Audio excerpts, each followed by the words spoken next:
It looks like I returned to Sea of Stars sooner than I thought. A free DLC just released today, May the 20th, called Throes, the Watchmaker, which was the last of the stretch goals to be fulfilled following the game's Kickstarter success.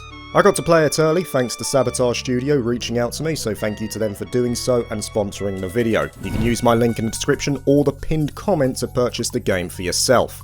Now, a free DLC for a game is great value for money, no matter how you cut it. And that's even more true if you're getting a good amount of hours out of it. Throes of the Watchmaker is a self-contained story that follows on from a minor yet inconcluded development during the main story. Some who have played Sea of Stars may remember a mysterious figure known as the Watchmaker in the Clockwork Castle, who seemed important but didn't really do much else besides grant a master key.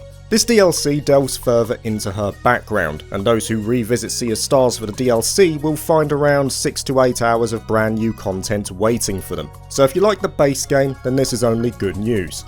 However, I was one of the people who was not too kind to Sea of Stars, which is why I was very surprised when Sabotage Studio reached out to me. For me, Sea of Stars is a 7 out of 10 experience, but it is nothing more than that. A game that excels in a couple of areas, but is strikingly short in others. I saw it as a good game, a 7 out of 10 experience, but it was too flawed in my eyes to go anywhere above that. It had great visuals and a brilliant soundtrack, but I wasn't too engaged with the story, characters, or gameplay. So when Sabotage asked me to check out the DLC, the likely scenario is that they never saw my original video, which doesn't surprise me as I'm not exactly a massive creator. But if they had, then fair play, because it would be a sign to me that they are confident that the DLC has at least addressed some of the main problems. And that's what I wanted to see. Did Throes of the Watchmaker make any notable improvements to the base game? Now, to access the DLC, it's quite simple. You get a notification of a message in a bottle, go to your ship, the Vespertine, and find out what's going on with Key Nathan. It turns out he's having a bout of identity crisis, and the only way to help him out is to assist the Watchmaker. The Watchmaker, however, wants Zaelyn Valir to help her out first, which involves going into a world that she created housed within a clock. It turns out that a doppelganger has taken control of this miniature world, and the only ones who can oust her evil twin are the Solstice Warrior duo. Now that's already an improvement as far as I'm concerned. One of my biggest issues with the original Sea of Stars was that Zaelyn Valir, despite being the main characters of the game, had very little development tied to them. All the development that should have gone to them went instead to Garl, who I've been quite clear before I'm not a fan of. The Watchmaker immediately says that Garl is not coming on this journey despite his pleas for her to reconsider, so well done Watchmaker. This is exactly what the base game was crying out for. Zaelyn Valir needed way more attention than what they got. Look, I've got no issue giving focus to side characters at certain points, but not at the expense of the protagonists. So Throes of the Watchmaker is already off to a good start. It's addressing one of the base game's key issues. The story is centered around Zaelyn Valir, and it gives them much needed characterization.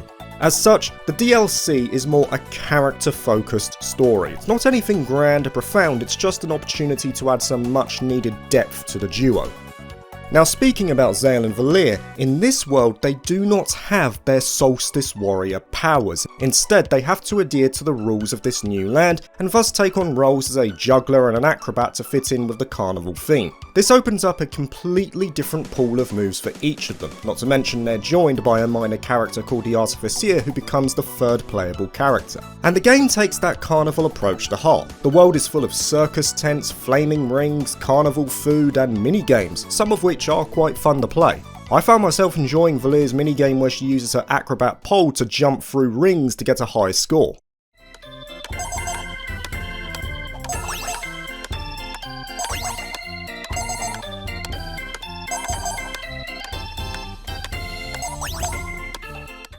They're worth doing as well, as the red noses they reward can be traded in for tokens that can be exchanged for gear or recipes. I'm sure you can already see it too, but the game looks as great as it did before. Smooth animations, lovely pixel art, and the sound design is once again on point too, so nothing untoward there.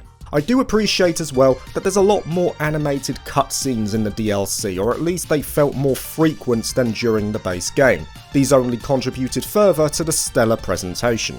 Once Zale and Valir have had their fill at the carnival though, they have a world to save, and the only way to do that is to venture out and take down the main course. The combat of Throes of the Watchmaker is basically the same as the original, though like I said before, Zale and Valir have a completely new set of moves to work with that ties into their roles. Zale is a juggler, so he's doing stuff like throwing flaming sticks at enemies, while Valir as an acrobat is showing off some flexibility. At its core though, it's mostly the same, and as such for me has similar issues as the base game. The animations in some cases just take far too long, and the strategy of combat once again comes down to breaking the locks and not much else. Saying that though, there have been some improvements. Initially, leveling has been changed in Throes of the Watchmaker. Instead of gaining levels, the party instead gain renown as they get experience points up to a max of 6 stars. The point allocation has also been removed, instead adopting a more traditional approach in terms of stat growth. Now this was only a good thing in my eyes. Because of the relatively low max level in the DLC, it's meant that I was getting new skills frequently, which is good. One of my biggest issues with Sea of Stars was how stagnant the combat felt at times. The idea that the moves I used at hour 20 were the same ones I was using from the start. While that problem still remains, I do like that new skills and combos are given quicker in Throes of the Watchmaker. It only aids in the flow of gameplay. Saying that though, I liked that some of the bosses touched on deeper strategies rather than just breaking locks. I found myself enjoying a few of the fights because they were quite inventive. One of them required me to remove spotlight from mirrors to avoid the boss using their ultimate move, while another played out like one of the minigames, so there's been an effort to freshen it up. I appreciate that Sabotage Studio put in a bit more diversity here. And that's not all, Throes of the Watchmaker is also more difficult than the base game. Not a massive step up, but I died more times in the DLC than I ever did in the original. The relic system still exists, so players can tailor the difficulty to themselves, but in general the DLC did feel harder overall, which again I welcomed. Finally, if you like your puzzles, then you'll like Throes of the Watchmaker. There are a lot of brain twisters in this DLC, mandatory and optional. And while some draw in the dreaded block puzzles, there are others that play on the theme of carnivals, using trampolines to get around or walking along lengthy tightropes, shooting yourself out of cannons. It's good. There's some creative puzzles on offer here, so again I see that as a step up from the base game too. It has to be said, I enjoyed the DLC more than the base game overall. I still think it's got core issues that are simply deep-rooted into the identity of Sea of Stars, like the lengthy battle animations, and the combat remains mostly the same. But for the 7 hours I played, I had a good time. Maybe that shorter runtime also contributed to that too, who knows. In short, if you liked Sea of Stars, then you'll like Throes of the Watchmaker, no question. It's pretty much the same game, but there's been some tweaks here and there to make it better. In that same breath, if you weren't too fond on the original Sea of Stars, I think you might be more pleased with what the DLC has to offer for the same reason I just mentioned.